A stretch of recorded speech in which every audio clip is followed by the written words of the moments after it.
নমস্কার, আমি সুশোভন। আমার ইউটিউব চ্যানেল যতদূর যায় চোখে আপনাদের সকলকে স্বাগত। খুব নতুন একটা চ্যানেল, খুব ছোট চ্যানেল, তাই চ্যানেলটির পাশে থাকবেন।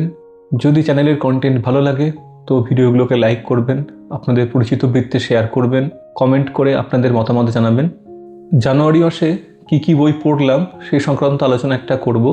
আমি তো আমার রিডিং লিস্টে জানাবই, আপনাদের যে রিডিং লিস্ট আছে সেটা আপনারা কমেন্ট সেকশনে অবশ্যই জানাবেন। অফিসের কাজ, যাতায়াত আর বাড়ির টুকিটাকি কাজ সামলে খুব বেশি যে বই পড়ে উঠতে পারি তা নয়। আমার রিডিং স্পিড নিতান্ত মন্দ নয়, তবুও ভালো কিছু লেখা পড়তে গিয়ে কিছু শব্দগুচ্ছের কাছে একটু থামতে ইচ্ছা করে, কিছু অনুচ্ছেদের সঙ্গে আরও বেশি করে সময় কাটাতে ইচ্ছা হয়। আমি জানি এমন অনেকেই আছেন যে যারা হয়তো মাসে 10 থেকে 12টা করে বই পড়েন। তাদের প্রতি কোনো রকমের দেশ না রেখে বা শ্লেষ না জানিয়ে বলতে যায় যে আমার সংখ্যাটা নিতান্ত কম। মাসে 2-3টের বেশি বই পড়ে ওঠা আমার হয় না। সারা বছরে কী বই পড়া হলো তার একটা লিস্ট বছরের শেষে দেওয়াই বোধহয় সব থেকে যুক্তিসঙ্গত। কিন্তু ভেবে দেখলাম তাতে একটা সমস্যা আছে।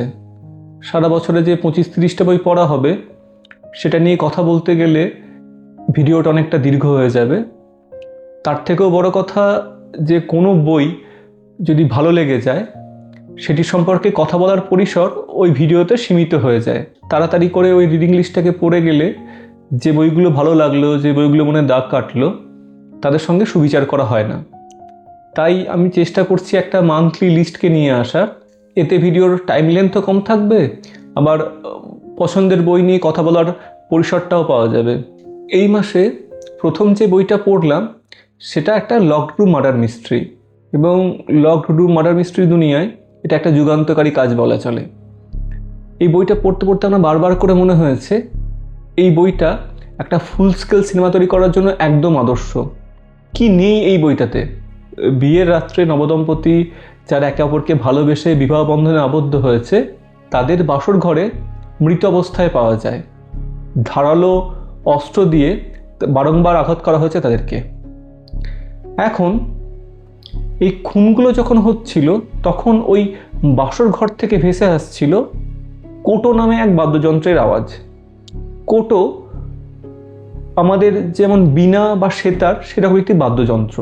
অ্যাজ ইফ খুনটা করার সময় একবার করে ধারালো অস্ত্র দিয়ে আঘাত করছিল নবদম্পতিকে, আর একবার করে টানছিল ওই কোটোর ছড়।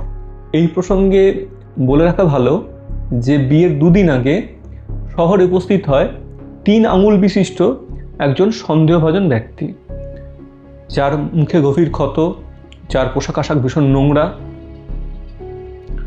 আরও একটি কথা, কোটো বাদ্যযন্ত্রটিকে বাজানোর জন্য কিন্তু হাতের 5টা আঙুলের কোনো প্রয়োজন নেই, 3টে আঙুল হলেই যথেষ্ট।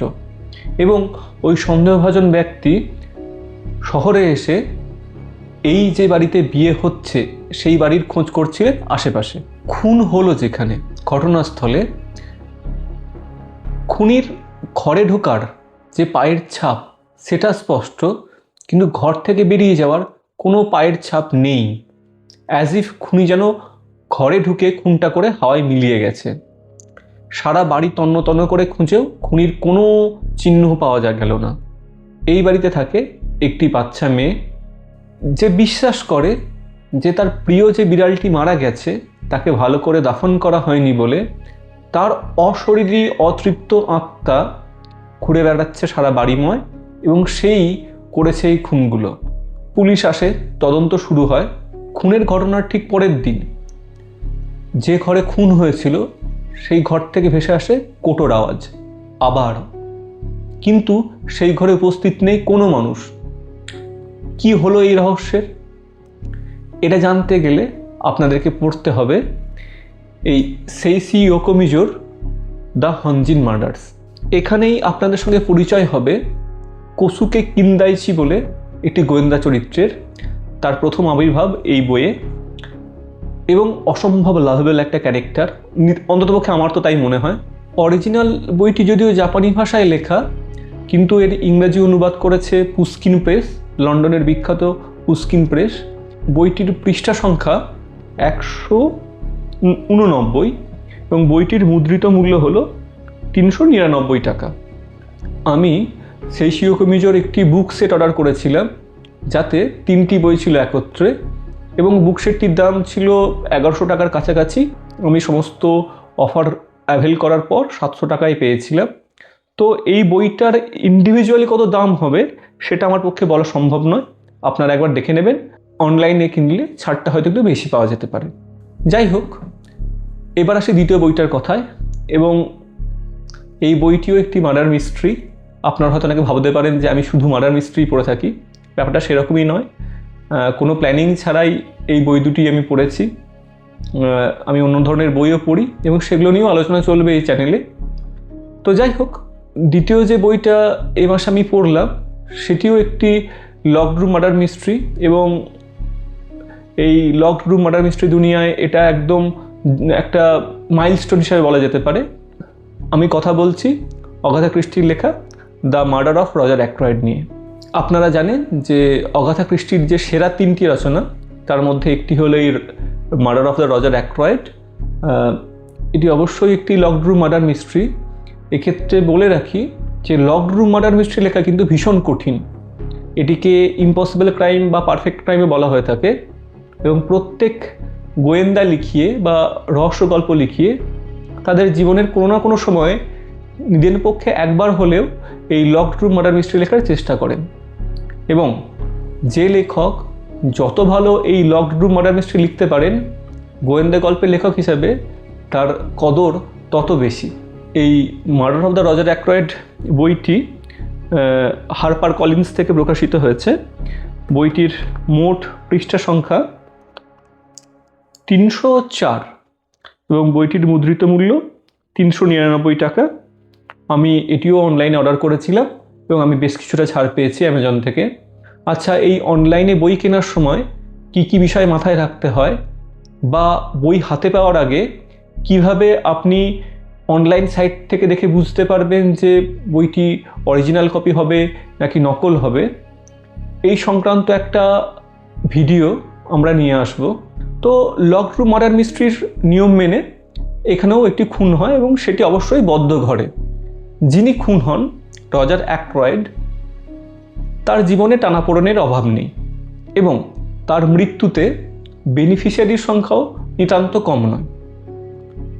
এবার খুন হয় এবং কাকতালীয়ভাবেই এরকুল পয়রো এসে উপস্থিত হন ওই শহরে কিছুদিন ছুটি কাটাবেন বলে। তার ওপর দায়িত্ব বর্তায় এই রহস্য উদ্ঘাটন করার। এরপর গোয়েন্দা গল্পে যেমন হয়, অনেক পরীক্ষা নিরীক্ষা, অনেক বয়ান, অনেক ঘটনা প্রবাহের মধ্যে দিয়ে রহস্যের উদ্ঘাটন হয়। এই রহস্য উপন্যাসে সবচেয়ে আলোচ্য যে বিষয়টা সেটা হলো ওই আনরিলায়েবল ন্যারেটরের অ্যাঙ্গেলটা। আমি বেশি ভাঙবো না, কারণ যারা এই রহস্য উপন্যাসটি পড়বেন তাদের মজাটা মাটি হয়ে যেতে পারে। যারা পড়েছেন তারা অবশ্যই জানবেন আমি কোন বিষয়টার দিকে ইঙ্গিত করছি।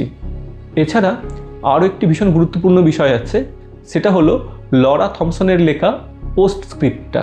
ওই 2-3 পাতার ওই পোস্ট স্ক্রিপ্টটা যেন পুরো ঘটনাটাকে একদম ওলটপালট করে দিয়ে চলে যায়। যারা এই বইটি পড়েছেন কিন্তু পোস্ট স্ক্রিপ্টটা পড়েননি, আমি তাদেরকে একবার অনুরোধ করব পোস্ট স্ক্রিপ্টটা পড়ার। আর যারা এই বইটি প্রথমবারের জন্য পড়বেন তাদের আমি সাজেস্ট করব পুরো পোস্ট স্ক্রিপ্টটা পর্যন্ত পড়বেন, তারপর এই ভিডিওটিকে একবার রিভিজিট করবেন সময় পেলে, এবং তখন বুঝতে পারবেন যে আমি এক্স্যাক্টলি কোন বিষয়টার দিকে ইঙ্গিত করছি। এই মার্ডার অফ দ্য রজার অ্যাক্রয়েড বইটা এবং দ্য হনজিন মার্ডার্স, এই যে দুটি বই এই মাসে আমি পড়লাম, এই দুটো আমার পক্ষ থেকে একটা স্ট্রং রিকমেন্ডেশন। দুটো বই ভীষণ ভালো, এদের রহস্যের যে বুনট সেটা ভীষণ গভীর, এবং ফেয়ার প্লে মার্ডার মিস্ট্রির নিয়ম মেনে এখানে ঘটনাস্থলের ডায়াগ্রাম, সমস্ত ক্লু দেওয়া আছে। আপনি চাইলে নিজের মতো করে এই রহস্য উদ্ঘাটনের চেষ্টা করতে পারেন। ফেয়ার প্লে মার্ডার মিস্ট্রির মূল বৈশিষ্ট্যই সেটা। যাই হোক, আমি আমার জানুয়ারি মাসের রিডিং লিস্টটা জানালাম। আপনারা আপনাদের রিডিং লিস্টটা কমেন্ট সেকশনে অবশ্যই জানাবেন। যদি এই কন্টেন্ট ভালো লেগে থাকে অবশ্যই লাইক করবেন, চ্যানেলটিকে সাবস্ক্রাইব করবেন, আপনাদের পরিচিত বন্ধুবান্ধব মহলে, পরিচিত বৃত্তে শেয়ার করবেন ভিডিওটিকে। দেখা হচ্ছে পরের ভিডিওতে।